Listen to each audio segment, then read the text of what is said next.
वाल्मीकि रामायण में भक्त गुणवाद आपको राजा दशरथ का सीता को वलकल धारण कराना अनुचित बतलाकर कैकेयी को फटकारना और श्री राम का उनसे कौशल्या पर कृपा दृष्टि रखने के लिए अनुरोध करना। यह कथा आपको वाल्मीकि रामायण में सुनाऊंगा। आप इस वीडियो को लाइक करें, सब्सक्राइब करें, कथा ध्यान से सुनें। सीता जी सनाथ होकर भी जब अनाथ की भांति चीर वस्त्र धारण करने लगी तब सब लोग चिल्ला चिल्ला कर कहने लगे, राजा दशरथ तुम्हें धिक्कार है। वहां होने वाले उस कोलाहल से दुखी हो इस सुकागु बंशी महाराज दशरथ ने अपने जीवन धर्म और यश को उत्कृष्ट इच्छा त्याग दी। फिर वे गर्म सांस खींचकर अपनी भार्या कैकेयी से इस प्रकार बोले, कैकेयी, सीता कुष्ठीर वलकर वस्त्र पहनकर वन में जाने के योग्य नहीं है। यह सुकुमारी है, बालिका है और सदा सुखों में ही पली है। मेरे गुरुजी ठीक कहते हैं कि यह सीता वन में जाने योग्य नहीं है। राजा में श्रेष्ठ जनक की यह तपस्विनी पुत्री क्या किसी का भी कुछ बिगाड़ती है? जो इस प्रकार जन समुदाय के बीच किसी कृतज्ञ भी मूढ़ भिक्षुकी के समान चीर धारण करके खड़ी है। जनकनंदिनी अपने चीर वस्त्र उतार डाले।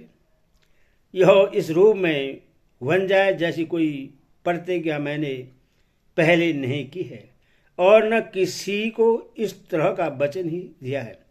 अथवा राजकुमारी सीता संपूर्ण वस्त्र अलंकारों से संपन्न हो, सब प्रकार के रत्नों के साथ जिस तरह भी वह सुखी रह सके उसी तरह वन को जा सकती है। मैं जीवित रहने योग्य नहीं हूं। मैंने तेरे वचनों में बदकर एक तो यो ही नियम शपथ पूर्वक बड़ी कुरु प्रतिज्ञा कर डाली है। दूसरे तूने अपनी नादानी के कारण सीता को इस तरह चीर पहनाना प्रारंभ कर दिया। जिस प्रकार बांस का फूल उसी को सुखा डालता है, उसी प्रकार मेरी की हुई प्रतिज्ञा मुझे को भस्म किए डालती है। नेज पापनी, यदि श्री राम ने तेरा कोई अपराध किया है तो उन्हें तो तू वनवास दे ही चुकी। विधे नंदिनी, सीता ने ऐसा दंड पाने योग्य तेरा कौन सा अपकार कर डाला है जिसके नेत्र हिरणी के नेत्रों के समान खिले हुए हैं, जिनका स्वभाव अत्यंत कोमल एवं मधुर है।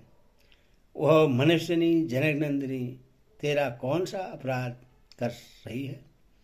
पापनी, तूने श्री राम को वनवास देकर ही पूरा पाप कमा लिया है।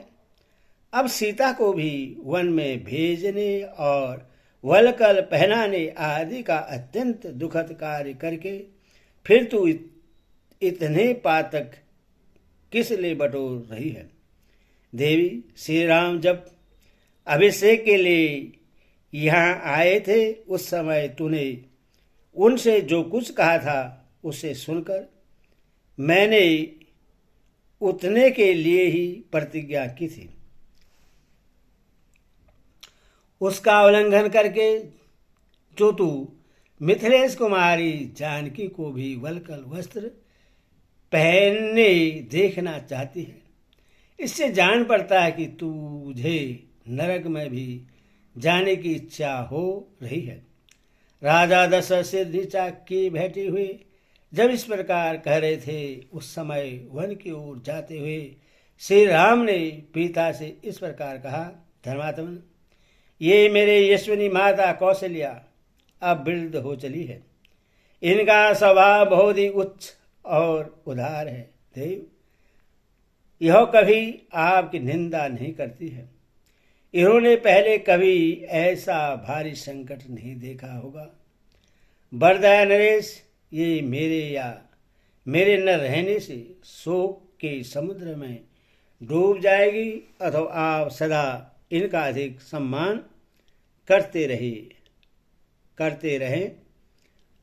आप पूजितम पति से सम्मानित हो, जिस प्रकार यह पुत्र शोक का अनुभव न कर सके और मेरा चिंतन करती हुई भी आपके आश्रय में ही ये मेरी तपस्विनी माता जीवन धारण करे, ऐसा प्रयत्न आपको करना चाहिए।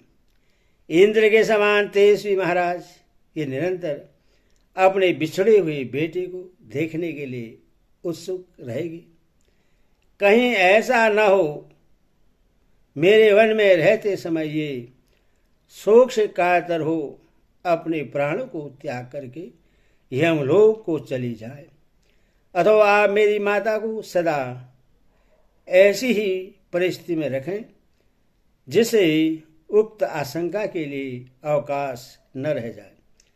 इस प्रकार वाल्मीकि निर्मित आशु रामायण आदि का भी अयोध्याकांड अर्थात पूरा हुआ। हरिओम तत्सत्। बोल सियावर रामचंद्र की जय।